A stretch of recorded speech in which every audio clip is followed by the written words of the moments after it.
Bir zamanlar bir məmləkətdə bir qoca çoban varmış. Öz sürüsünü otaran vaxtı əla tütək çalarmış bu çoban. Tütəyi ilə elə əfsun edici mahnılar çalarmış ki, qoyunları şad xürrəm olub, qarınlarını doydurar, bol süd verər, ildə də 3 dəfə 300 doğardılar. Amma bu qoca çobanın bir dərdi varmış. Çünki onun heç varisi yoxmuş. Öləndən sonra sürüsünün qurda, çaqqala yem alacağını fikirləşəndə əməyinə yazıq gəlirmiş. Qoca çobanın qoyunları elə baxımlı, alımlı olurdular ki, qonşu mahalın qoyunlarına müştəri çıxmazmış. Bunu qısqanan qonşu mahalın çobanları da dəfələrlə onun sürüsünə elçi düşüb, qarşılığında yaxşı pul təklif edilmişlər. Al pulunu, götür, get, gəz, dünyanın nemətlərindən həzz al, qocalmısan, ölüb gedəcəksən onsuz da, o bu aparacaq. Sat bizə, gəl inad eləmə. Çoban isə illərdir əmək verib, sürüsünü otarıb, böyüdüb, mülk eləyib, indi onu satmaq istəmirdi. O, hələ də ümid edirdi ki, Tanrı ona bir varis yollayacaq. Arvadı ilə hər gecə dua edib, ümidlərini üzmürdülər. Qonşuluqdakı çobanlar isə bu inadçı çobanın ölümünü böyük həsrətlə gözləyirdilər. Artıq öz aralarında başsız qalacaq sürünü paylayıb necə zayi edəcəklərini fikirləşməyə başlamışdılar. Nəhayət bir gün çobanın arvadı ərinə müjdə verdi ki, hamilə qalıb.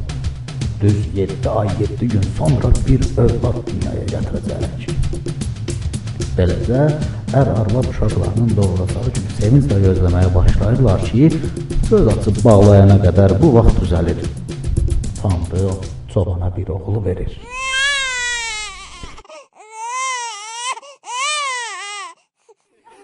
Vaxt keçir, oğlan əməkləyir, yerləyir, dil açır, hətta çobana yoldaş olur. Oğlu atasının tütəklə çaldığı ofsunlu mahnılara qulaq asıb həvəsə gəlir ki, ona da öyrətsin çalmağı. Çoban isə hələ erkən olduğunu, biraz da böyüyəndə öyrədəcəyini deyirdi. Lakin ömürdür bu, hər kəsin pərdəsi var. Vaxt vədəyə qovuşur və çoban qəfil ölür.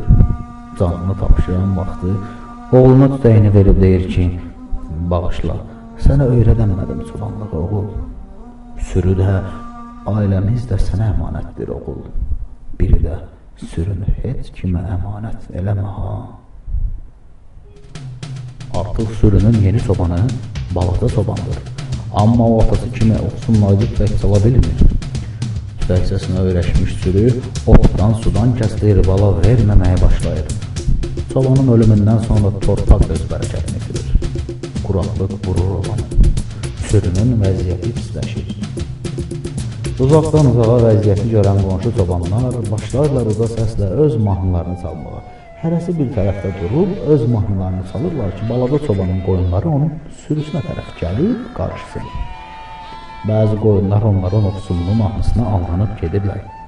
Bunu bilən balaca çoban qonşu çobanlara söz göndərir ki, oğurluq etməsinlər. İzi silmək üçün qonşu çobanlar tez həmin qoyunları kəsib, kabab eləyib balaca çobana qonaq gəlirlər. Bala, sən balacasan, atan səni bizə tapşırmışdı. Bu sürünü gəl bizə ver, sən böyüyəndə yenə özün çobanlıq edərsən. Balaca çoban, mən sürümü heç kəs əmanət edəmərəm, atamın vəsiyyətidir, deyir. Amma görmürsənmi, baxanmırsan sən sürüyə, atan kimi tütək çalanmırsan, otdan sudan kəsilib sürü, acından öləcək qoyunların.